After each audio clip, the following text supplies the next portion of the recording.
আগামী জুলাই মাসের 1 তারিখ থেকে অন্নপূর্ণা ভাণ্ডারের টাকা দেওয়া শুরু হয়ে যাবে। এবার আপনি অফলাইন বা অনলাইনে অন্নপূর্ণা ভাণ্ডারের জন্য ফর্ম ফিল আপ করেছেন, আপনি কি আগামী মাসেই টাকা পাবেন? আপনার অ্যাপ্লিকেশন ফর্মে যদি কোনো ভুল না থাকে সেক্ষেত্রে আগামী মাসেই আপনি টাকা পাবেন এমন সম্ভাবনা সবচেয়ে বেশি রয়েছে।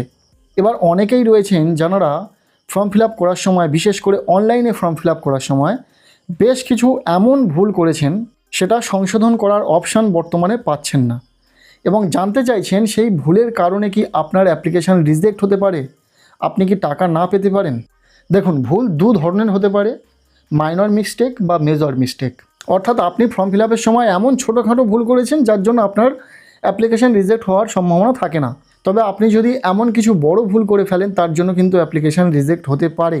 সেটা আপনি কিভাবে বুঝবেন আপনি ফর্ম ফিল আপের সময় যে ভুল করেছেন বা আপনারা যারা ঠিকঠাক ফর্ম ফিল আপ করেছেন কোথাও ভুল করেননি, এটা কিভাবে বুঝবেন? দেখুন, এটা বোঝার উপায় রয়েছে। আপনি এই মুহূর্তে চাইলে আপনার অ্যাপ্লিকেশান অ্যাকনলেজমেন্ট রিসিপ্ট ডাউনলোড করতে পারছেন। সেখানে আপনার যা দেওয়া সমস্ত তথ্য কিন্তু থাকছে। এই ভিডিওতে আমি আপনাদেরকে স্টেপ বাই স্টেপ সম্পূর্ণ ফর্ম ফিল আপের যে পদ্ধতিটা সেটা দেখানোর পাশাপাশি কোথায় আপনাদের ভুল হয়ে থাকলে সমস্যা হতে পারে বলে দেব। অ্যাট ফার্স্ট আপনাকে চলে আসতে হবে social registry.wb.gov.in এই অফিসিয়াল ওয়েবসাইটে। এখানে অ্যাক্সেস সিটিজেন পোর্টাল অপশানে ক্লিক করে দেবেন। সাথে সাথেই আপনাদের সামনে ঠিক এইরকমই লগ ইন পেজটি ওপেন হয়ে যাবে। এখানে আপনাকে প্রথমেই সিলেক্ট করতে হবে আপনার ডিস্ট্রিক্ট, দেন এখানে মোবাইল নাম্বার দিয়ে দেবেন। এরপর এখানে যে সিকিউরিটি কোডটি থাকবে, এখানে মূলত একটি অঙ্ক থাকছে, সেটার সঠিক সমাধান এখানে লিখে দিতে হবে। এরপর আপনাকে জাস্ট রিকোয়েস্ট ওটিপি অপশানে ক্লিক করে দিতে হবে। এরপর আপনার মোবাইল নাম্বারে একটি ওটিপি চলে আসবে 6 সংখ্যার, সেই ওটিপিটাকে এই ঘরে বসিয়ে দিতে হবে। এরপর ভেরিফাই অ্যান্ড কন্টিনিউ অপশানে জাস্ট ক্লিক করে দেবেন। এখন যদি আপনার মোবাইল নাম্বারে ওটিপি না আসে সেক্ষেত্রে আপনি নাম্বার চেঞ্জ করতে পারেন। তবে যারা অলরেডি আবেদন করেছেন তারা যে নাম্বার দিয়ে আবেদন করেছেন সেই নাম্বারটি দিতে হবে এবং এখানে সেই নাম্বারে যে ওটিপি আসবে ওটিপি বসিয়ে ভেরিফাই অ্যান্ড কন্টিনিউ অপশানে ক্লিক করে দেবেন। এরপর আপনাদের সামনে ঠিক এইরকমই ইন্টারফেস শো হয়ে যাবে। আপনারা যারা অলরেডি আবেদন করে নিয়েছেন আপনারা দেখে নিন যে ঠিকঠাক আপনারা ফর্ম ফিল আপটি করেছেন কি না। এখানে first of all head of ফ্যামিলির ডিটেলস দিতে হবে, দেন অ্যাড মেম্বারে ক্লিক করে করে আপনার ফ্যামিলিতে যতজন মেম্বার থাকবে সেই প্রত্যেকটি মেম্বারকে অ্যাড করতে পারবেন। তবে হেড অফ ফ্যামিলির ডিটেলস দেওয়ার সময় আপনাকে বেশ কিছু বিষয় খেয়াল রাখতে হবে, যেগুলো আমি পরপর বলে দেব, যেগুলো আপনারা ভুল করেছেন কিনা দেখে নিন। আর যদি ভুল করে থাকেন সেক্ষেত্রে আপনার অ্যাপ্লিকেশান ভেরিফিকেশনের সময় সমস্যা হতে পারে কিনা। ফার্স্ট অফ অল এখানে রয়েছে হেড অফ ফ্যামিলির ডিটেলস। আপনাকে হেড অফ ফ্যামিলির ফুল নেম এখানে লিখে দিতে হবে। অবশ্যই চেষ্টা করবেন যারা অলরেডি ফর্ম ফিল আপ করেছেন বা যারা ফর্ম ফিল আপ করেননি, এখানে যে হেড অফ ফ্যামিলির ডিটেলস দেবেন নাম থেকে শুরু করে সমস্তটাই কিন্তু আধার কার্ড অনুযায়ী দেওয়ার চেষ্টা করবেন। যেমন নামের স্পেলিং আধার কার্ডে যা রয়েছে সেই নামের স্পেলিংটাকে এখানে লিখে দেবেন। ডেট অফ বার্থ আধার কার্ডে যা রয়েছে সেটাকেই দেওয়ার চেষ্টা করবেন। কারণ অনেক পরিবারের বয়স্ক প্রধানের দেখা যায় যে বিভিন্ন ডকুমেন্টসে জন্ম তারিখ বিভিন্ন রয়েছে, সেক্ষেত্রে আপনারা চেষ্টা করবেন আধার কার্ড অনুযায়ী ডিটেলসগুলো দেওয়া। এখানে নাম দিয়ে দিচ্ছেন আধার কার্ড অনুযায়ী, এখানে ডেট অফ বার্থ সিলেক্ট করে নিচ্ছেন। নেক্সট এখানে রয়েছে জেন্ডার, এখান থেকে আপনারা সিলেক্ট করছেন পুরুষ নাকি স্ত্রী, মেল ফিমেল যেটা হবে সেটা সিলেক্ট করে নিচ্ছেন। এখান থেকে ক্যাটাগরি সিলেক্ট করতে হচ্ছে, অর্থাৎ আপনি এসসি এসটি ওবিসি যেটা হবেন সেটা সিলেক্ট করে নেবেন। যদি জেনারেল হন তাহলে জেনারেল সিলেক্ট করবেন। এরপর নিচে রয়েছে রিলিজিয়ন অর্থাৎ ধর্ম, যেটা আগে ছিল না, এই অপশানটি নতুন করে অ্যাড হয়েছে। তাই এই অপশান নিয়ে আপনারা চিন্তিত হবেন না। যদি আপনারা আগে ফর্ম ফিল আপ করে থাকেন এই অপশানটি আসার আগে, সেক্ষেত্রে এটার জন্য সমস্যা হবে না। তবে বর্তমানে যারা ফর্ম ফিল আপ করছেন চেষ্টা করবেন রিলিজিয়ন দেওয়ার, কেননা এগুলো ম্যান্ডেটরি করা রয়েছে। যেগুলোতে স্টার চিহ্ন দেখবেন সেগুলো অবশ্যই বাধ্যতামূলক আপনাকে ফিল আপ করতেই হবে। ধর্ম সিলেক্ট করে নিচ্ছেন। এরপর রয়েছে কন্ট্যাক্ট নাম্বার, এখানে চেষ্টা করবেন আধার কার্ডের লিঙ্ক রয়েছে এমন একটি মোবাইল নাম্বার দেওয়ার।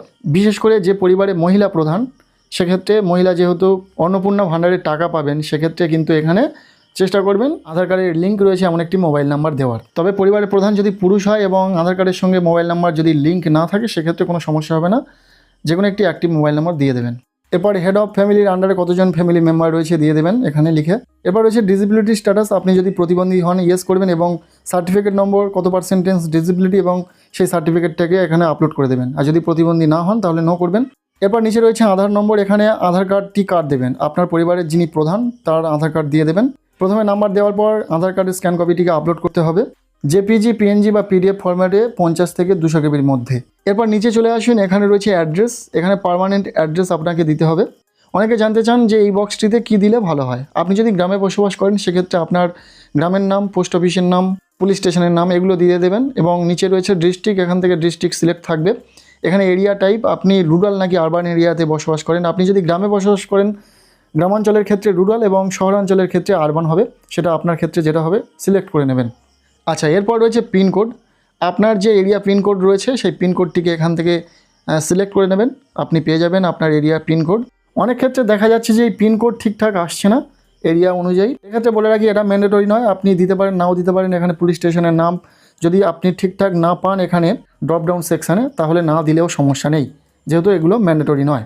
অনেকেই জানতে চেয়েছিলেন তাই বলে দিলাম। এরপর নিচে রয়েছে ভোটার কার্ড ডিটেলস, এটাও ম্যান্ডেটরি নয়, তাই আপনি যদি ভোটার কার্ড ডিটেলস দেওয়ার সময় যদি ছোটোখাটো ভুল করে ফেলেন সেক্ষেত্রেও হয়তো সমস্যা হওয়ার কথা নয়। এখানে ভোটার কার্ড নাম্বার দিয়ে দেবেন, এখানে অ্যাসেম্বলি সিলেক্ট করে নেবেন, আপনার যে বিধানসভা সেটা সিলেক্ট করে নেবেন এবং আপনার যে পার্ট নম্বর, যে বুথে আপনি ভোট দেন কত নম্বর বুথ বা কত নম্বর পার্ট, সেটা আপনার এখান থেকে লিখে দিতে হবে। এবার ভোটার কার্ডের স্ক্যান কপিটিকে এখানে আপলোড করতে হবে, জেপিজি বা পিএনজি বা পিডিএফ ফরম্যাটে 50 থেকে 200 কেবির মধ্যে।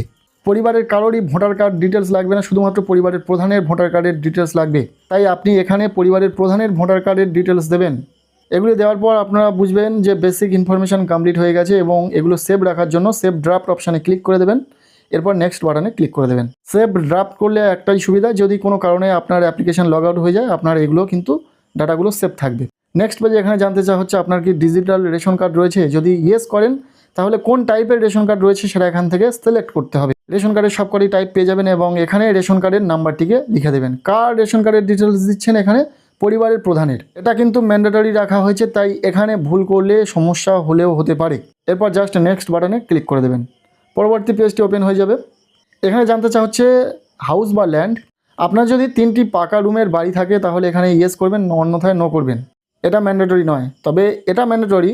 এখানে জানতে চাওয়া হচ্ছে আপনার পরিবারের কারোর নামে কি কোনো কিছু জমি রয়েছে। হয়তো কোনো কারণে দেখা গেল পরিবারের প্রধানের নামে কোনো জমি নেই, সেক্ষেত্রে আপনারা যারা নো করেছেন সেটা কিন্তু ভুল। এখানে জানতে চাওয়া হচ্ছে পরিবারের প্রধানের নয়, শুধু পরিবারের সকল সদস্যকে মিলিয়ে কারোর নামে যদি কিছু জমি থাকে তাহলে এখানে ইয়েস করবেন এবং কতটুকু জমি রয়েছে সেটা বসিয়ে দিতে হবে। এবার নিচে রয়েছে ভেহিকেলস, এখান থেকে আপনারা সিলেক্ট করে নেবেন আপনার 4 চাকা গাড়ি রয়েছে কিনা। অবশ্যই যে কোনো 4 চাকা গাড়ির ক্ষেত্রে এখানে আপনাকে সিলেক্ট করতে হবে। এবার নিচে রয়েছে হেলথ অ্যান্ড ইন্স্যুরেন্স, এখানে আপনাকে সিলেক্ট করতে হবে আপনার নামে কোনো হেলথ ইন্স্যুরেন্স রয়েছে কিনা। যদি হেলথ ইন্স্যুরেন্স থাকে তাহলে সেটা গভর্নমেন্ট নাকি প্রাইভেট ইন্স্যুরেন্স সেটা এখান থেকে সিলেক্ট করতে হবে। এবং পরিবারের এই প্রধানের যদি স্বাস্থ্যসাথী কার্ডের নাম থাকে সেক্ষেত্রে এখানে স্বাস্থ্যসাথী স্কিমটিকে সিলেক্ট করতে পারেন। দেখুন, হেলথ ইন্স্যুরেন্স দেওয়াটা ম্যান্ডেটরি নয়, তবে আপনি দিয়ে দেবেন। এক্ষেত্রে যদি কেউ ভুল করে ফেলেন, আপনার নাম স্বাস্থ্যসাথীতে রয়েছে আপনি দিলেন না, সেক্ষেত্রে খুব একটা সমস্যা হওয়ার নয়। আর যদি স্বাস্থ্যসাথী এখানে সিলেক্ট করেন তাহলে স্বাস্থ্যসাথী কার্ডের ইউআরএন নাম্বারটিকে এখানে লিখে দিতে হবে। এরপর সেভ ড্রাফট করে নেক্সট বাটনে ক্লিক করে দেবেন, পরবর্তী পেজটি এখানে ওপেন হয়ে যাবে। এখানে বিষয়গুলো কিন্তু আপনাকে খুব ভালো করে খেয়াল রাখতে হবে। ফার্স্ট রয়েছে আপনি কি ইনকাম ট্যাক্স দেন, ইয়েস নো যেটা হবে সেটা সিলেক্ট করছেন। আপনার যদি প্যান কার্ড থেকে থাকে, এটা খেয়াল রাখবেন, যদি আপনার নামে প্যান কার্ড থেকে থাকে অবশ্যই এখানে ইয়েস করতে হবে, প্যান কার্ডের নাম্বারটিকে লিখে দিতে হবে। অর্থাৎ পরিবারের প্রধানের যেহেতু ডিটেলস চাওয়া হচ্ছে পরিবারের প্রধান, এখানে total income annual family income কত সেটা লিখে দিতে হবে। এবার অনেকে এই জায়গাতে ভুল করে, কার ইনকাম এখানে দেবে। দেখুন, এখানে পরিবারের প্রধানের শুধু নয়, সকল পরিবারের মেম্বারদের মিলিয়ে টোটাল বাৎসরিক পারিবারিক আয় কত রয়েছে সেটা কিন্তু এখানে লিখে দিতে হবে। এবার নিচে জানতে চাওয়া হচ্ছে পরিবারের এই প্রধান কোন কাজের সঙ্গে যুক্ত। বিভিন্ন সেক্টর ওয়াইজ এখানে ভাগ রয়েছে, যেটা আপনার ক্ষেত্রে প্রযোজ্য হবে সেটা সিলেক্ট করবেন। যদি আনএমপ্লয়েড হয়ে থাকেন সেটা ক্লিক করতে পারেন, যদি অন্য কিছু হয়ে থাকে তাহলে আদার সিলেক্ট করবেন। এটা দেওয়া খুব জরুরি নয়, তাই আপনার যদি এখানে কিছু ভুল করে থাকেন, আপনি করছেন কাজ এক, আপনি দিলেন, এখানে হয়তো কোনো কারণে ভুল হয়ে গেছে, আপনার অন্য কিছু অপশান চুজ করেছেন, সেক্ষেত্রে সমস্যা হওয়ার নয়। এখানে আপনার হাইয়েস্ট এডুকেশনাল কোয়ালিফিকেশান সিলেক্ট করতে হবে। আপনি যদি মাধ্যমিক পাস করে থাকেন বা আপনি যদি উচ্চ মাধ্যমিক পাস করে থাকেন বা আপনি যদি পড়াশোনা না করে থাকেন, সব অপশান পেয়ে যাবেন, সিলেক্ট করে নেবেন। এরপর এখানে জানতে চাওয়া হচ্ছে আপনি কি কোনো কনস্টিটিউশনাল পোস্টে রয়েছেন, minister, MPs, MLS, urban local bodies বা পঞ্চায়েতের লোকাল বডিজে রয়েছেন। এক কথায় আপনি কি কোনো পার্টির সদস্য, ইয়েস নো যেটা হবে আপনার ক্ষেত্রে সেটা সিলেক্ট করে নেবেন। এখানে জানতে চাওয়া হচ্ছে আপনি কি গভর্নমেন্ট পেনশন পান, ইয়েস নো যেটা হবে সেটা সিলেক্ট করবেন। আপনার নাম কি জিএসটিতে রেজিস্টার্ড রয়েছে, ইয়েস নো যেটা হবে সিলেক্ট করে নিয়ে নেক্সট বাটনে ক্লিক করে দেবেন। নেক্সট এখানে জানতে চাওয়া হচ্ছে আপনি কি সিএ এর জন্য আবেদন করেছেন, যদি আবেদন করে থাকেন তাহলে সেটা আপনাকে সিলেক্ট করতে হবে। আর যদি কিছুই না করে থাকেন তাহলে যেমনই রয়েছে নট অ্যাপ্লিকেবল এটাই রাখবেন। এবার এখানে এসআইআর ট্রাইব্যুনালে আপনার কেস কি পেন্ডিংয়ে রয়েছে বা আপনার নাম কি ডিলেটেড ইয়েস নো যেটা হবে সেটা সিলেক্ট করে নেবেন। যদি এসব কিছুই না হয়ে থাকে নট অ্যাপ্লিকেবল রাখবেন। এই দুটি অপশান ম্যান্ডেটরি নয়, তবে আপনি যদি ইনফরমেশান দিতে চান দিতে পারেন। তাই এখানে যারা ভুল করেছে তাদের কোনো সমস্যা হবে না। এরপর নেক্সট বাটনে ক্লিক করে দেবেন। এরপর পরিবারের প্রধানের লাস্ট ইনফরমেশান চা হচ্ছে, যেটা আপনারা সবচেয়ে বেশি জানতে চাইছেন। এখানে জানতে চাওয়া হচ্ছে পরিবারের প্রধান কি কোনো গভর্নমেন্ট স্কিম পান, গভর্নমেন্ট প্রকল্পের কোনো টাকা পান যেটা ডিবিটির মাধ্যমে ক্রেডিট হয়। ইয়েস নো যেটা হবে সেটা সিলেক্ট করবেন। যদি ইয়েস সিলেক্ট করেন তাহলে কোন প্রকল্পের টাকা পাচ্ছেন বর্তমানে ডিবিটির মাধ্যমে সেটা সিলেক্ট করবেন। সেটা যদি বন্ধ করতে চান এখানে ইয়েস করবেন, অন্যথায় নো রাখবেন, যেহেতু আপনারা কেউই চান না কোনো প্রকল্প বন্ধ হোক। এই জায়গাতে আপনাদের অনেক প্রশ্ন রয়েছে, অনেকে জানতে চাইছেন এখানে লক্ষ্মীর ভাণ্ডার দেবো কিনা, বা যারা লক্ষ্মীর ভাণ্ডার দেননি তারা ভাবছেন যে ভুল হয়ে গেল কি। এখন এটা ম্যান্ডেটরি নয়, তাই এখানে যদি আপনারা ছোটোখাটো মিস্টেক করেন কোনো সমস্যা হবে না। যেহেতু লক্ষ্মীর ভাণ্ডার প্রকল্প বন্ধ করে দেওয়া হয়েছে, তাই আপনি যদি না দেন তাহলে কোনো সমস্যা হবে না। এরপর সেভ ড্রাফটে ক্লিক করে আপনি হেড অফ ফ্যামিলির ডিটেলস দেওয়া কমপ্লিট করলেন। এবার আপনাকে এই অ্যাড মেম্বারের ওপর ক্লিক করে করে আপনার পরিবারের যতজন মেম্বার রয়েছে, যতজন সদস্য রয়েছে প্রত্যেকের ডিটেলস দিতে লাগবে। সেটা বাচ্চা থেকে বয়স্ক সদস্য প্রত্যেকের ডিটেলস লাগবে।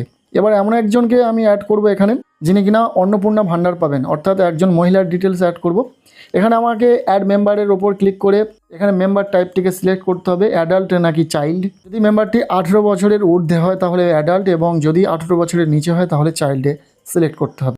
তো আমি এখানে অ্যাডাল্ট সিলেক্ট করে নিলাম। এরপর এখানে সদস্যটির নাম লিখে দিতে হবে অ্যাজ পার আধার আইডি, অর্থাৎ আধার কার্ডে যেমন নামের স্পেলিং রয়েছে তেমন দিয়ে দেবেন। এরপর এখানে দিতে হবে হেড অফ ফ্যামিলির সঙ্গে সেই সদস্যের কী সম্পর্ক, সেই সম্পর্কটাকে এখান থেকে সিলেক্ট করে নেবেন। এখানে ডেট অফ বার্থ দিয়ে দেবেন, এখানে জেন্ডারটাকে সিলেক্ট করে নেবেন, ক্যাটাগরি সিলেক্ট করে নেবেন। এরপর এখানে কন্ট্যাক্ট নাম্বার দেবেন, যেটা দেবেন কি না আধার কার্ডের সঙ্গে লিঙ্ক রয়েছে সেই মোবাইল নাম্বার। এরপর ডিসেবিলিটি স্ট্যাটাস, যদি প্রতিবন্ধী হয় ইয়েস করবেন, অন্যথায় নো করবেন। এরপর এখানে দিতে হবে সেই সদস্যের আধার কার্ডের নাম্বার।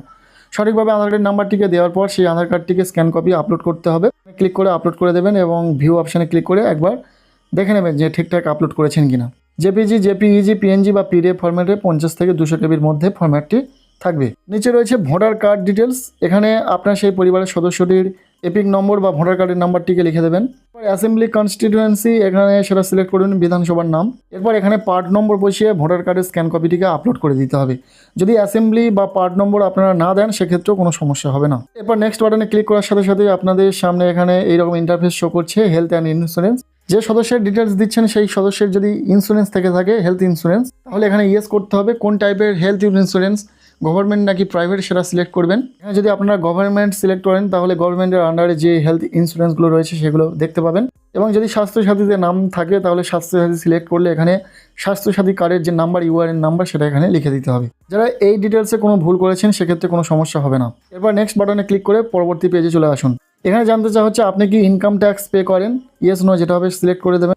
এরপর আপনার যদি প্যান কার্ড থাকে সেটা সিলেক্ট করবেন, সেই প্যান কার্ড থাকলে ইয়েস সিলেক্ট করবেন এবং প্যান কার্ডের নাম্বারটিকে দিয়ে দেবেন।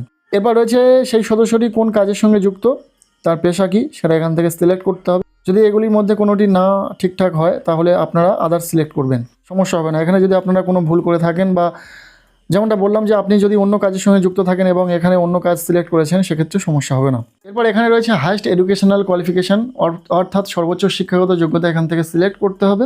আপনার ক্ষেত্রে যেটা হবে সেটা সিলেক্ট করে নেবেন, যদি কোনো ভুল ভ্রান্তি হয় কোনো সমস্যা হবে না। এরপর এখানে জানতে চাওয়া হচ্ছে সেই সদস্যটি কোনো constitutional post, minister, MPs, MLA, urban local বডিজে বা কোনো পঞ্চায়েতের লোকাল বডিজে রয়েছেন কিনা, অর্থাৎ কোনো পার্টির সদস্য কিনা, ইয়েস নো যেটা হবে সেটা সিলেক্ট করে নেবেন। এখানে জানতে চাওয়া হচ্ছে আপনি নাকি কোনো গভর্নমেন্ট পেনশন পেয়ে থাকেন, সেটা সিলেক্ট করে নেবেন। এবং আপনার নাম কি জিএসটিতে রেজিস্টার্ড রয়েছে সেটা সিলেক্ট করে নেবেন।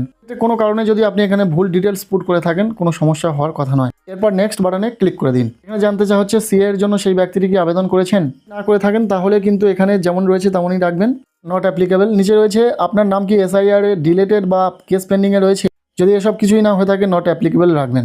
দেখুন এখানে যদি আপনি কোনো কারণে ভুল ডিটেলস পুট করে থাকেন, আপনার থেকে যদি কোনো কারণে ভুল হয়ে যায় সেক্ষেত্রে সমস্যা হওয়ার কথা নয়। এরপর জাস্ট সেভ ড্রাফটে ক্লিক করে আপনারা নেক্সট অপশানে ক্লিক করে দেবেন। এরপরে এখানে সবচেয়ে গুরুত্বপূর্ণ বিষয় আপনার জানতে চাওয়া হচ্ছে সেই মেম্বারটি যদি মহিলা হন, এখানে কিন্তু এই অপশানটি শো করবে। এখানে অ্যাপ্লাইং ফর অন্নপূর্ণা যোজনা, আপনি কি অন্নপূর্ণা যোজনায় আবেদন করতে চান। যদি সেই মহিলা সদস্যের বয়স 25 বছরের ঊর্ধ্বে হয় তাহলে কিন্তু আবেদন করতে পারেন। এখান থেকে সিলেক্ট করবেন ইয়েস আই অ্যাম অ্যাপ্লাইং। সাথে সাথে আপনার নামের শেষে, অর্থাৎ এখানে ঠিক এখানে আপনি দেখতে পাবেন গ্রিন কালারে অন্নপূর্ণা যোজনা লেখাটি শো করছে। ঠিক এইভাবে কিন্তু প্রত্যেকের ক্ষেত্রে আপনার পরিবারে যতজন মহিলা এই অন্নপূর্ণা যোজনার টাকা পেতে পারবেন, যোগ্য রয়েছে, সেক্ষেত্রে প্রত্যেকের ডিটেলস দেওয়ার পর ঠিক এই জায়গাতে এসে অ্যাপ্লাইং ফর অন্নপূর্ণা যোজনা, এখানে ইয়েস আই অ্যাম অ্যাপ্লাইং এটাকে সিলেক্ট করতে হবে। এরপর এখানে জানতে চাওয়া হচ্ছে আপনি কি ডিবিটির মাধ্যমে কোনো সরকারি প্রকল্পের টাকা পাচ্ছেন, ইয়েস নো যেটা হবে সেটা সিলেক্ট করে নেবেন, এটা বাধ্যতামূলক নয়। যারা যারা এখানে লক্ষ্মীর ভাণ্ডার সিলেক্ট করতে চাইছিলেন বা সিলেক্ট করেননি, সমস্যা কিছুই হবে না, কারণ লক্ষ্মীর ভাণ্ডার রীতির মধ্যে বন্ধ হয়ে গেছে। আপনারা যারা অন্য কোনো প্রকল্পের টাকা পাচ্ছেন সেটা দিতে পারেন সিলেক্ট করে, অন্যথায় আপনারা এটা নো রাখবেন। এই জায়গাতে কিছুই দেননি এবং ভাবছিলেন ভুল করে ফেললাম কি না, কোনো সমস্যা হবে না। এরপর সেভ ড্রাফট অপশানে ক্লিক করে নেক্সট বাটনে আপনাদেরকে ক্লিক করে দিতে হবে। পরিবারের এই সদস্যটির সমস্ত তথ্য দেওয়া কমপ্লিট। এরপর আপনি অ্যাড মেম্বারের ওপর ক্লিক করে আপনার পরিবারের অন্য কোনো সদস্যের ডিটেলস দেবেন। এইভাবে আপনার পরিবারের যতজন সদস্য থাকবে প্রত্যেকের ডিটেলস দেবেন। এরপর পরিবারের প্রত্যেকটি সদস্যের ডিটেলস দেওয়া কমপ্লিট হলে এখানে ডিক্লারেশন অ্যান্ড কনসেন্টের ওপর আপনাদেরকে ক্লিক করে দিতে হবে। এখানে একটি ডিক্লারেশন দেখতে পাবেন যেটাকে আপনারা রিড করে নেবেন এবং এখানে যে চেকবক্স থাকবে সেখানে টিক করে দিয়ে প্রিভিউ অ্যান্ড সাবমিট অপশানে আপনাদেরকে ক্লিক করে দিতে হবে। এই অপশানটি আগে ছিল না, যেটা নতুন অ্যাড হয়েছে। এর মাধ্যমে আপনি খুব সহজে দেখে নিতে পারবেন আপনি যে অ্যাপ্লিকেশন করলেন, আপনি যে সমস্ত ডিটেলস দিলেন সেগুলো ঠিকঠাক দিলেন কিনা, অর্থাৎ সেই অ্যাপ্লিকেশনের প্রিভিউ দেখে নিতে পারবেন। সব কিছু ডিটেলস এখানে ঠিকঠাক থাকলেই তবেই কিন্তু আপনারা এখানে সাবমিট অ্যাপ্লিকেশন অপশানে ক্লিক করে দেবেন। যদি মনে করেন কোনো ডিটেলস ভুল দেওয়া রয়েছে তাহলে কিন্তু ব্যাকে গিয়ে সেটা ঠিক করতে পারবেন। প্রিভিউ অপশানটি আসার এটাই একটা ভালো দিক। যাই হোক, সব কিছু ডিটেলস ঠিকঠাক থাকলে এখানে সাবমিট অ্যাপ্লিকেশন অপশানে ক্লিক করে দিতে লাগবে। যখনই আপনি সাবমিট অ্যাপ্লিকেশন অপশানে ক্লিক করে দেবেন তখনই আপনার সামনে অ্যাপ্লিকেশন সাবমিট হয়ে যাবে। ঠিক এই রকম ইন্টারফেস শো হয়ে যাবে, যেখানে উপরেই লেখা থাকবে অ্যাপ্লিকেশন সাবমিটেড, অর্থাৎ আবেদনটি আপনার সফলভাবে জমা হয়েছে।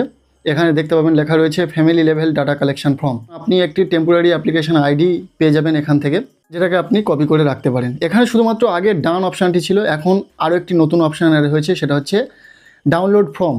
অর্থাৎ আপনি যে অ্যাপ্লিকেশন করলেন তার যে অ্যাকনলেজমেন্ট রিসিপ্ট সেটিকে সহজেই ডাউনলোড করতে পারবেন এই ডাউনলোড ফর্ম অপশানে ক্লিক করে। এবং আপনি যা সমস্ত ডিটেলস দিয়েছিলেন ফর্ম ফিল আপের সময় সেই সমস্ত ডিটেলস কিন্তু আপনার সেই অ্যাকনলেজমেন্ট রিসিপ্টে থাকবে। যারা এই সময় ফর্ম ফিল আপ করছে তারা প্রত্যেকেই কিন্তু এই ডাউনলোড ফর্ম ক্লিক করে অ্যাপ্লিকেশন রিসিপ্টটিকে ডাউনলোড করছেন, কিন্তু যারা আগে অ্যাপ্লিকেশন করেছেন তারাও কিন্তু এই ফর্মটি ডাউনলোড করতে পারবেন। অর্থাৎ আপনাদের যে অ্যাপ্লিকেশন অ্যাকনলেজমেন্ট রিসিপ্ট সেটিকে খুব সহজে ডাউনলোড করতে পারবেন। প্রথমত আপনাদেরকে কি করতে হবে, অ্যাপ্লিক্যান্টের লগ ইন অপশানে আসতে হবে। সেখানে ডিস্ট্রিক্ট মোবাইল নাম্বার এবং ক্যাপচার কোড অর্থাৎ সিকিউরিটি কোডটিকে সঠিকভাবে বসিয়ে রেজিস্টার্ড মোবাইল নাম্বারে যে ওটিপি আসবে ওটিপিটাকে বসিয়ে দিলেই আপনি কিন্তু এই পেজটিতে চলে আসবেন এবং এখানে আপনাকে ডাউনলোড ফর্ম অপশানে ক্লিক করেই অ্যাপ্লিকেশন অ্যাকনলেজমেন্ট রিসিপ্টটিকে ডাউনলোড করে নিতে হবে। অ্যাকনলেজমেন্ট রিসিপ্ট থেকে যারা সাইবার ক্যাফে থেকে ফর্ম ফিল আপ করেছেন খুব সহজে দেখে নিতে পারলেন যে কোনো রকম ভুল আপনার ফর্ম ফিল আপে হয়েছে কিনা। যদি ফর্ম ফিল আপের সময় ছোটোখাটো কোনো ভুল হয়ে থাকে সেক্ষেত্রে আপনার আবেদনের ওপর কোনো প্রভাব পড়বে কিনা, আপনার অ্যাপ্লিকেশন রিজেক্ট হবে কিনা, এই বিষয়টা আমরা প্রপারলি এই ভিডিওতে ডিসকাস করলাম। ফর্ম ফিল আপের স্টেপ বাই স্টেপ প্রসেসটা দেখিয়ে দিলাম, পাশাপাশি কোন ভুলগুলো করলে সমস্যা হবে না সেটাও বলে দিয়েছি। আপনারা যারা অ্যাপ্লিকেশন ফর্ম অপশানে ক্লিক করে অ্যাকনলেজমেন্ট রিসিপ্টটিকে ডাউনলোড করবেন, পিডিএফ ফরম্যাটে ডাউনলোড হয়ে যাবে, সেটিকে ওপেন করলে এই রকম ইন্টারফেস শো করবে। এখানে প্রথমেই দেখতে পাবেন লেখা রয়েছে government of West Bengal family level data collection form. এখানে হেড অফ ফ্যামিলির নাম থাকবে, অ্যাপ্লিকেশন নাম্বার থাকবে, অ্যাপ্লিকেশন স্ট্যাটাসে সাবমিটেড লেখাটি শো করবে, এছাড়াও কবে অ্যাপ্লিকেশন করেছেন সেই ডেটটি শো করবে। বাকি পোর্শনে আপনার দেওয়া সমস্ত ডিটেলস কিন্তু থাকবে, যেগুলো আপনি খুব ভালো করে ভেরিফাই করে নিতে পারবেন। আপনি দেখে নিতে পারলেন এই ভিডিওতে আমরা যেহেতু ফর্ম ফিল আপের সাথে সাথে পুরো বিষয়টা ডিসকাস করে দিলাম, কোন ভুলগুলো করলে সমস্যা হতে পারে, কোন ভুলগুলো করলে সমস্যা হবে না তা জানিয়েছি। তাই আপনারা এখন অপেক্ষা করুন, আপনাদের অ্যাপ্লিকেশানে যদি সেই রকম ভুলভ্রান্তি ছোটোখাটো থেকে থাকে, যদি জন্য আপনি টেনশন করেন যেহেতু এডিট অপশান নেই, বর্তমানে এডিট করা যাচ্ছে না, কোনো রকম সংশোধন করা যাচ্ছে না, চিন্তা ভাবনা করবেন না। আপনার অ্যাপ্লিকেশান ভেরিফিকেশনের পর হয়তো অ্যাপ্লিকেশান অ্যাপ্রুভড হয়ে যাবে এবং আপনি সরকারের ঘোষণা অনুযায়ী জুলাই মাসে যে টাকা দেওয়ার প্রসেস চলবে সেখানে হয়তো আপনি টাকা পেয়ে যাবেন। তারপর থেকে অন্নপূর্ণা ভাণ্ডারের যে বেনিফিটস সেটা কিন্তু আপনারা পেতে থাকবেন। তো কেমন লাগলো আজকের এই ভিডিওটি অবশ্যই জানাবেন। ভিডিওটি ভালো লেগে থাকলে লাইক করে দিন, চ্যানেলে নতুন হলে চ্যানেলটিকে সাবস্ক্রাইব করে রাখুন, আর পারলে ভিডিওটি প্রচুর শেয়ার করে দিন।